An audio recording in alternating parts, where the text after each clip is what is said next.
Hey, it's Rich Brooks from Flight New Media. And recently somebody was asking me how they could find and identify people they follow on Twitter who have stopped tweeting. There's probably a lot of different ways to do this, but I'm going to show you how I do it using a website called Formulists. Here we go. I use a tool called Formulists, which I've hooked up to my Twitter account. Formulists is free, and to get started we're going to click on Add Lists. In this particular case, there's a number of different things you can do in Formulists. We want to organize our network.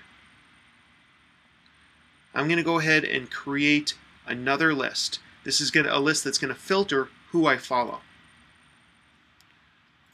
So we'll call this list the quiet types.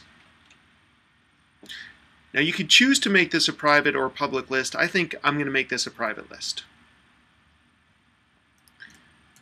Now, I don't care about where they're from or their bios. I am concerned in this case when they last tweeted.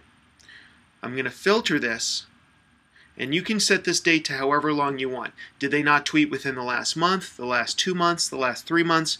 In this case, why don't I just go ahead and say they haven't tweeted within the last 2 months or 60 days. There's nothing else I really want to use to filter this list, and so I'm just going to click on Create List. Now Formulists has created this list. I can go and I can see all my lists.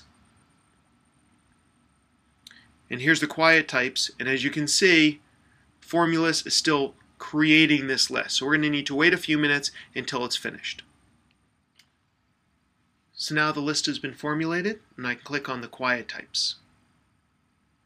Now from here I can do a couple things. One thing is I could just select everybody and choose to unfollow everybody all at once.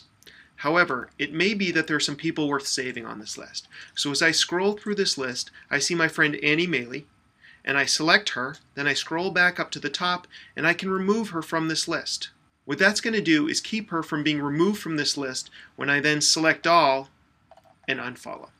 I hope that was helpful. If you have any questions or comments, please leave them in the comments below this video or even create a video response. I look forward to seeing those. And if you're on Twitter, please follow @TheRichBrooks and @FlightNewMedia for great advice on web marketing, bacon, and zombies. Take care.